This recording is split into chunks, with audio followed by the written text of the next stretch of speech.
আমাদের নেত্রী যেহেতু বলেছেন আমি ডিসেম্বরের মধ্যেই যাব, তিনি কিন্তু একসময় বলেছিলেন আমি ডিসেম্বরে যাব। এখন কিন্তু শব্দের পার্থক্য আছে নবনীতা। তিনি কিন্তু এখন বলছেন আমি ডিসেম্বরের মধ্যেই যাব। আমরা কাজে কালকেই আমাদের রড় করতে হতে পারে, তেমন প্রস্তুতি আমাদের রয়েছে। শেখ হাসিনার দেশে ফেরা এবং ডিসেম্বর মাসের ডেডলাইন 2026 সালে। আওয়ামী লীগ, সেই আওয়ামী লীগের সভানেত্রী, আওয়ামী লীগ দলটি নিয়ে বিশ্বের ভাবনা আপনার বিবেচনায় কি? আমি একই প্রশ্ন আসলে রনি ভাইকে করছি, আগে আপনার থেকে একটু শুনে আসি। প্রথমে আমি এই শোকাবহ আগস্ট মাসে জাতির পিতা সর্বকালের সর্বশ্রেষ্ঠ বাঙালি বঙ্গবন্ধু শেখ মুজিবুর রহমান এবং 15 আগস্টে নিহত সকল শহীদদের প্রতি আমি আমার গভীর শ্রদ্ধা জানাচ্ছি। আপনি যে বিষয়গুলি জিজ্ঞাসা করেছেন, জানতে চেয়েছেন, আমি এক এক করে আমি বিষয়গুলি আপনার কাছে উপস্থাপন করব আশা করি। আমি মনে করি বাংলাদেশের 18 কোটি মানুষ উন্মুখ হয়ে চাতক পাখির মতো তাকিয়ে আছে তাদের প্রাণের নেত্রী, আধুনিক বাংলাদেশের রূপকার, 5 বারের নির্বাচিত প্রধানমন্ত্রী বঙ্গবন্ধু কন্যা শেখ হাসিনার জন্য। এবং আমরা এ মাস, আপনি জানেন আগস্ট মাস শোকের মাস। এই শোকের মাসে আমাদের সারা মাসব্যাপী কর্মসূচি রয়েছে। এই কর্মসূচিটি হলো শোককে শক্তিতে পরিণত করে, ঐক্যবদ্ধ শক্তিতে পরিণত করে আমাদের প্রস্তুতি গ্রহণ। মাননীয় নেত্রী প্রধানমন্ত্রী শেখ হাসিনা বাংলাদেশের 18 কোটি মানুষের আশা আকাঙ্ক্ষা পূরণের জন্য তিনি বাংলাদেশে ফিরে যাবার সময় ঘোষণা করেছেন। ডিসেম্বরের মধ্যেই তিনি যাবেন। বঙ্গবন্ধুর রক্ত যার ধমনীতে প্রবাহিত, যে রক্ত কোনোদিন প্রভাব মানে না, সেই রক্তের উত্তরাধিকার কিন্তু শেখ হাসিনা। এবং তার দীর্ঘ রাজনৈতিক জীবনের বিশ্লেষণ করলে দেখা যাবে কোনোদিন উনি হার মানেননি, উনি আত্মসমর্পণ করেননি, সে যত বড় শক্তি হোক না কেন। সে কারণেই তাকে ক্ষমতার বাইরে ছিটকে যেতে হয়েছে। নেত্রী শেখ হাসিনা ডিসেম্বরের মধ্যেই দেশে ফিরবেন। আমরা দলগতভাবে আমরা আমাদের সার্বিক প্রস্তুতি গ্রহণ করছি। সেই প্রস্তুতি কোনো ভাববার কারণ নাই। এ শব্দটিকে ভিন্ন অর্থে ব্যবহার করার কোনো সুযোগ নেই। এই প্রস্তুতি হলো 1981 সনে আমাদের নেত্রী বঙ্গবন্ধু কন্যা শেখ হাসিনা যেমন দেশে ফিরে গিয়েছিলেন, আমরা শান্তিপূর্ণ ভাবেই, আমরা রাজনৈতিকভাবেই জনগণকে সাথে নিয়ে তাকে সম্বর্ধিত করেছিলাম, সাদরে গ্রহণ করেছিল বাংলাদেশের মানুষ। 2007 সনে আবার ইয়াজউদ্দিন ফখরুদ্দিনের সময় আরেকটি প্রত্যাবর্তন বঙ্গবন্ধু কন্যা শেখ হাসিনার হয়েছিল।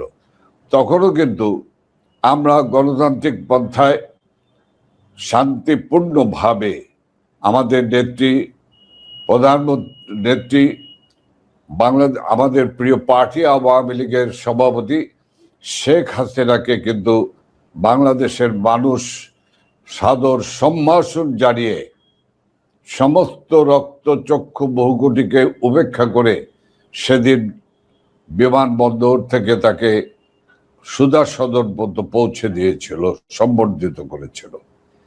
কাজে আজকে আমরা বলতে চাই যে আমরা তেমনি ভাবে ব্যাপক জনগোষ্ঠী, আমাদের বিশাল কর্মী বাহিনী, আমাদের কর্মী বাহিনীর সম্পর্কে, আমাদের কমিটি সম্পর্কে আসলে অনেকের কোনো ধারণা নেই।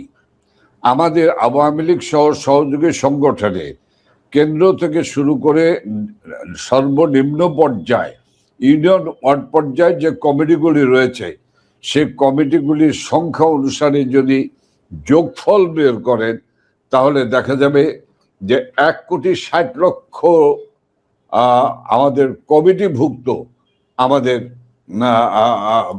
প্রধানকৃত নেতা কর্মী রয়েছে। কাজে আমি খুব পরিচ্ছন্নভাবে বলতে পারি যে নেত্রী শেখ হাসিনা বাংলাদেশে ফিরে যাবেন। বাংলাদেশের মানুষ কিন্তু অধীর আগ্রহে অপেক্ষা করছে ওনাকে সাদরে গ্রহণ করার জন্য, সাদর সম্ভাষণ জানার জন্য। কারণ শেখ হাসিনা দেশে ফেরার ঘোষণা দিয়েছেন। শুধু ঘোষণা দেননি, তিনি রীতিমতো দৃঢ় প্রত্যয় ব্যক্ত করেছেন। আন্তর্জাতিক গণমাধ্যমগুলোতে সাক্ষাৎকার দিয়ে তিনি তার জিদ প্রদর্শন করেছেন। আবার সংবাদ সম্মেলন করে একই কথা বলেছেন যে যে কোনো মূল্যে তিনি দেশে আসবেনই। এখন এই যে ডিসেম্বরকে কেন্দ্র করে তার যে এই জিদ, এটাকে সরকার কিভাবে পাত্তা দিচ্ছে ডাজ নট ম্যাটার। কিন্তু শেখ হাসিনা যে কথা বলেছেন সেই কথা যদি তিনি বাস্তবে প্রয়োগ করতে না পারেন, যে কোনোভাবে যে কোনো মূল্যে কোনো অশিলা চলবে না, এটা যদি তিনি বাস্তবে রূপ লাভ না করাতে পারেন, তার রাজনীতি শেষ, তার দলের রাজনীতি শেষ। এবং এতে করে বিএনপির যে ক্ষয়ক্ষতি হবে বা বিএনপির যে লাভ হবে, তার সাথে বেশি ক্ষয়ক্ষতি বা লাভ হবে আওয়ামী লীগের লোকজন। অর্থাৎ তিনি যদি ঢুকে পড়েন, ডিসেম্বর মাসে ঢুকে পড়েন বা ঢুকার পরে গ্রেপ্তার হন, কোনো কারণে পাবলিক তাকে পিটিয়ে মেরে ফেলে, উন্মত্ত জনতা তাকে ফাঁসিতে, জীবন্ত ফাঁসিতে লটকিয়ে দেয়, হোয়াট এভার মেবি, পরিণতি যাই হোক না কেন, আওয়ামী লীগ অমরত্ব লাভ করবে। ঘটনা যদি সেই ঘটনা ঘটে, আবার যদি তিনি ঢুকে সফল হয়ে যান, তাহলে তো সব কিছু তার নিয়ন্ত্রণে, ভীষণ রকম নিয়ন্ত্রণে। এখন ইখতিয়ার উদ্দিন মোহাম্মদ বিন বখতিয়ার খলজি যেভাবে বাংলা জয় করেছিলেন এবং রাজা লক্ষণ সেনের দুপুরের মধ্যাহ্ন ভোজ যেভাবে রীতিমতো কাঙ্গালি ভোজে পরিণত হয়েছিল, ঠিক একই ঘটনা ঘটবে যদি শেখ হাসিনা সফলভাবে ঢুকতে পারেন। এখন এটা নিয়ে শেখ হাসিনা যারা বিরোধী পক্ষ রয়েছেন, তারা যত বেশি নেতিবাচক কথা বলছেন, যত বেশি ঠাট্টা করছেন, যত বেশি মস্করা করছেন, it means it's a serious matter. যেমন অনেক ইতিহাস থেকে বলার চেষ্টা করছে যে কোনো পরাজিত শক্তি কখনো ফিরে আসেনি। কিন্তু এখানে পরাজয়টা মানে কিভাবে হলো, কার সাথে হয়েছে? এখানে যা কিছু হয়েছে সেটা হলো আপনার যারা আন্দোলনকারী এবং সাধারণ জনতা, তাদের সঙ্গে আইনশৃঙ্খলা রক্ষাকারী বাহিনীর হয়েছে। আর আইনশৃঙ্খলা রক্ষাকারী বাহিনীকে সাপোর্ট দিয়েছে আওয়ামী লীগের নেতারা, কর্মীরা, ছাত্রলীগের। কিন্তু সরাসরি ছাত্রলীগ ছাত্রদল, ছাত্রলীগ ছাত্র শিবির, যুবলীগ যুবদল, মানে এই যে একটা ফ্রন্ট বা আওয়ামী লীগ বিএনপি, আওয়ামী লীগ জামাত, এরকম কোনো যুদ্ধ তো কখনো হয়নি। তো যুদ্ধ যেখানে হয়নি, ইলেকশনও হয়নি, জনগণের কোনো ভোটও হয়নি, তাহলে এখানে পরাজয়টা কিভাবে হলো? যখন আপনি এখানে পরাজয়ের কথাগুলো, গাণিতিক ব্যাখ্যা রয়েছে, পরাজয়ের কথাগুলো যাকে বলা হয় সংজ্ঞা আছে, তো সেক্ষেত্রে আওয়ামী লীগের যে ক্ষমতা হারানো, বাংলাদেশ থেকে চলে যাওয়া, এটাকে আপনি পরাজয় বলতে পারবেন না। এটাকে আপনি গণ অভ্যুত্থান বলতে পারবেন, বিপ্লব বলতে পারবেন আপনার পক্ষে, মানে যারা বিজয়ী হলো তারা। কিন্তু আওয়ামী লীগকে পরাজিত করেছে এই শক্তি বাংলাদেশে কারো ছিল না, এখনো নেই। আওয়ামী লীগের বিরুদ্ধে জনগণ স্বতঃস্ফূর্তভাবে একটা গণ অভ্যুত্থান ঘটিয়ে দিয়েছে, বা বিপ্লবীর এটা বিপ্লব, আপনি যেভাবে বলেন না কেন, কিন্তু এখানে কোনো যুদ্ধ হয়নি, এখানে কোনো প্রতিযোগিতা হয়নি। যেখানে যুদ্ধ নেই, যেখানে কোনো প্রতিযোগিতা নেই, সেখানে পরাজয়ের প্রসঙ্গ কখনই আসে না। কাজেই যারা বলে এটাকে পরাজয়, তারা কেউ যোদ্ধা ছিলেন না, তারা যুদ্ধ সম্পর্কে জানেন না, প্রতিযোগিতার সম্পর্কে জানেন না, কি করে মানুষকে পরাজিত করতে হয়। জীবনে কাউকে পরাজিত করেছেন এরকম নজির তাদের জীবনে নেই। কাজেই তারা যদি বলে যে শেখ হাসিনাকে আমরা পরাজিত করেছি, আওয়ামী লীগকে আমরা পরাজিত করেছি, এটা মূলত এক ধরনের আত্মপ্রবঞ্চনা, নিজেকে ফাঁকি দেওয়া, নাম্বার ওয়ান। নাম্বার টু হলো যে শেখ হাসিনা বা তার যারা লোকজন রয়েছেন তারা কি মনে করছেন। প্রথমত তারা ঘটনার আকস্মিকতা, অর্থাৎ তারা যে চলে গেছে, পালিয়ে গেছে, দেশ ছেড়েছে, মাঠ ছেড়ে দিয়েছে, যেভাবে বলো না কেন, অ্যাটলিস্ট এক সপ্তাহ তারা ছিল কিং কর্তব্য বিমূঢ়। সকালবেলা ঘুম থেকে উঠে দেখলেন যে আপনার একটা হাত নেই, বা আপনি সকালবেলা ঘুম থেকে উঠে আপনার বিশেষ অঙ্গে হাত দিয়ে দেখলেন ওটা নাই, একদম নাই, জিরো। তো আপনি যেভাবে আশ্চর্য হয়ে যাবেন যে এ কি হলো, ঘুম থেকে উঠে কোনো ব্যথা নাই, বেদনা নাই, কিচ্ছু নাই, কষ্টের যত নাই, হাত দিয়ে দেখি অন্ডকোষ নেই, হাত দিয়ে দেখি টুনটুনি নেই, ঝুনঝুনি নেই, তখন আপনার যে একটা কিংকর্তব্য বিমূঢ় অবস্থা হয়ে যাবে। অথবা আপনি হঠাৎ করে দেখলেন, পিছনে হাত দিয়ে দেখলেন যে আপনার পশ্চাৎ দেশে কোনো মলদার নেই, পুরোটা একদম মূর্তির মতো স্বাভাবিক হয়ে গেছে, খালি নিতম্ব আছে, কিন্তু নিতম্ব নিচে কোনো আপনার যে ছিদ্র সেটা নেই। তখন আপনার যে অবস্থা হবে ঠিক একই অবস্থা 5 তারিখে 6 তারিখে আওয়ামী লীগের হয়েছে। তারা বুঝতেই পারছিল না যে আসলে তাদের কি ঘটনা ঘটছে। তারা যখন সম্বিত ফিরে পেল, তখন কেউ হয়তো কচুরিপানার মধ্যে ছিল, কেউ হয়তো ধান খেতে ছিল, কেউ হয়তো পান খেতে ছিল, কেউ কোনো বাসায় আশ্রয় নিয়েছিল। সেখান থেকে কচ্ছপের মতো ধীরে ধীরে মাথা বের করলো এবং 2 মাস 2.5 মাসের মধ্যে তারা নিজেদেরকে সামলে নিল। সামলে নিয়ে তারা নানা রকম কথা বলা শুরু করলো। একবার বলল আমরা ক্ষমতা ছাড়িনি, আমরা এখনো পর্যন্ত বৈধ প্রধানমন্ত্রী, আমরাই সব কিছু ঠিক আছে, পার্লামেন্ট সব ঠিক আছে। আবার একটু পরে বললো যে না, যেহেতু এত বড় একটা ঘটনা ঘটেছে আমরা সেটা মেনে নিয়েছি। আবার পরবর্তীতে বললো যে না, আমরা আবার বৈধ প্রধানমন্ত্রী, ইত্যাদি ইত্যাদি নানা রকম। অর্থাৎ ভীষণ রকমভাবে তারা ফ্লাকচুয়েট করতে থাকলো তাদের অবস্থান। এবং ডক্টর মোহাম্মদ ইউনূস এবং বর্তমান সরকার এই সরকারদেরকে কাবু করার জন্য তার একের পর এক কৌশল এবং চাল তারা দিতে থাকলো। এবং সেই চালে আওয়ামী লীগের আসলে এখন পর্যন্ত কিচ্ছু হয়নি। আওয়ামী লীগ চুরি করেছে ধরেন সারা বাংলাদেশে 1000 টাকা। সরকার বা সরকারের যারা লোকজন রয়েছে রাষ্ট্রীয়ভাবে ব্যক্তিগতভাবে এই 1000 টাকা থেকে হাইয়েস্ট 10 টাকা তারা নিতে পেরেছে। বাকি সহায় সম্পত্তি তাদের হাতে এখনও অক্ষত আছে। জাস্ট আমি 100 টাকা দিয়ে একটা উদাহরণ দিলাম। এখন এটাকে আপনি 1 লক্ষ কোটি ধরেন, 10 লক্ষ কোটি টাকা ধরেন। তো এই টাকা বিএনপি, জামাত, সমন্বয়ক তারা ব্যক্তিগতভাবে লুটপাট করেছে, রাষ্ট্র বাজেয়াপ্ত করেছে, অনেকগুলো প্রতিষ্ঠান বন্ধ হয়ে গেছে। সব মিলিয়ে আওয়ামী লীগের যে দুর্ভোগ দুর্দশা, তারা যা অর্জন করেছে সেই অর্জনের তুলনায় অনলি 10%। ফলে ইকোনমি থেকে শুরু করে অন্য যে কোনো জায়গাতে তাদের নিয়ন্ত্রণ এখনও 90% গেল। এক আমলাতন্ত্র ধরেন, পুলিশ, বিডিআর, বিজিবি, আর্মি, আপনি গুনে গুনে ওখানে আপনি অর্থনীতিতে আপনি 10% ক্ষতি করেছেন, কিন্তু এই civil service, military service, bureaucracy, judiciary, এই পুরো জায়গাতে আওয়ামী লীগের যে সাজানো বাগান সেখানে আপনি 5% ক্ষতি করতে পারেননি। এখনও 95% এফোর্ট তাদের আছে।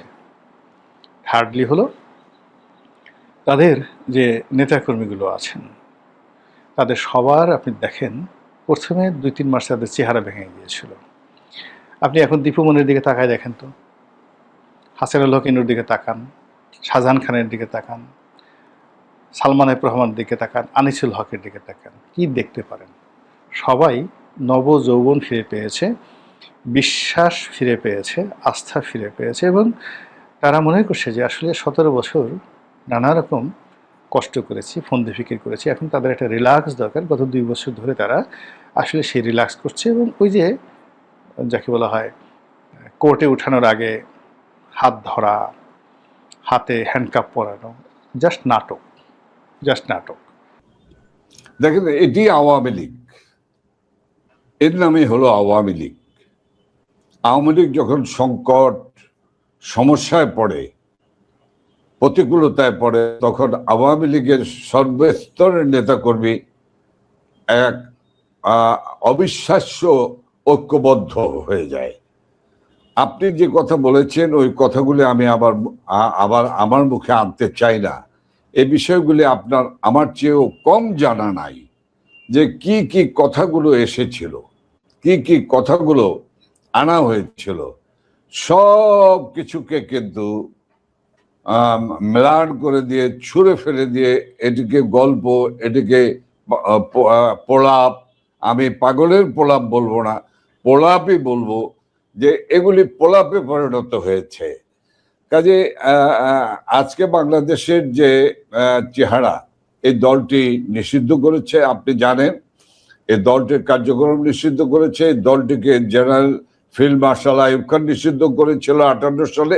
এই দলটিকে 71-এর 25শে মার্চ রাতে যখন বঙ্গবন্ধু চূড়ান্ত ঘোষণা দিয়েছিলেন, তারপরে 71-এর 26শে মার্চ কিন্তু জেনারেল ইয়াহিয়া খানও নিষিদ্ধ করেছিল।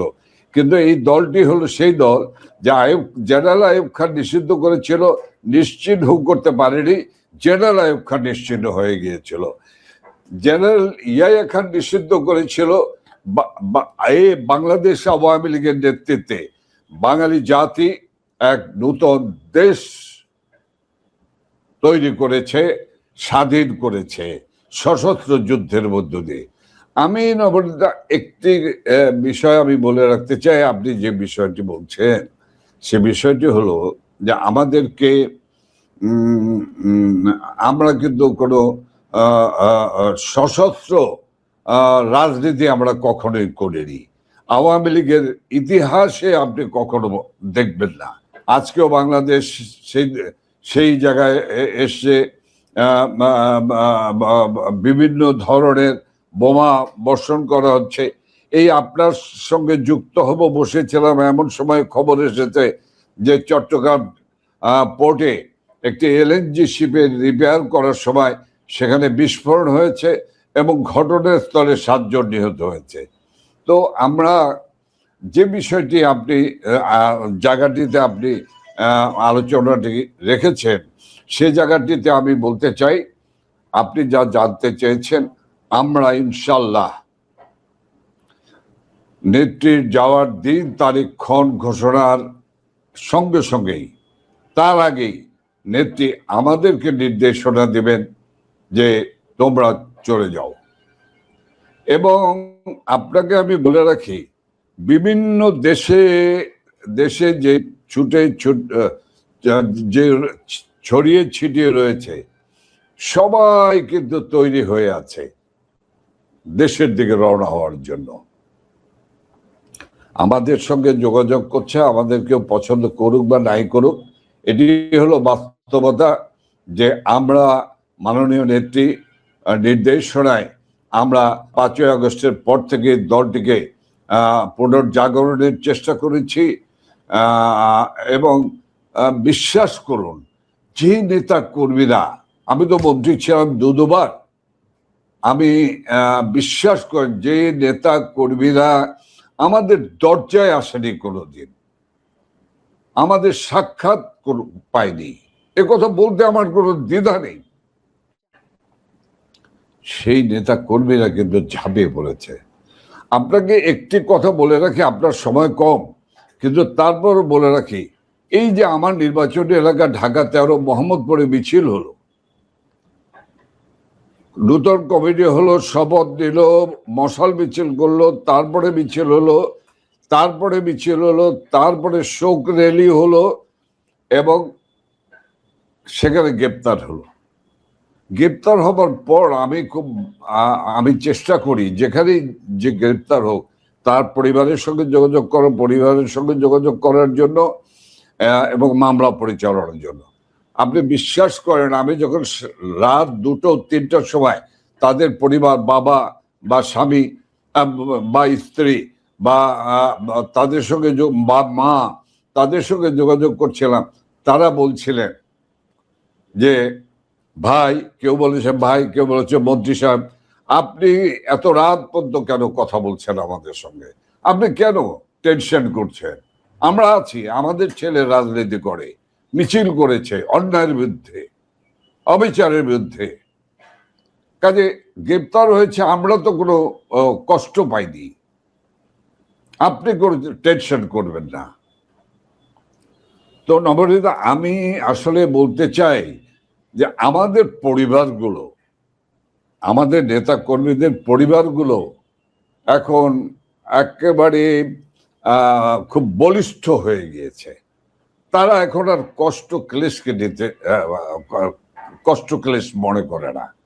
কাজে আমি তাদেরকে সালাম জানাই, আমার অভিনন্দন জানাবার ভাষা নাই, তাদের কৃতজ্ঞতা জানাবার ভাষা নেই আমার।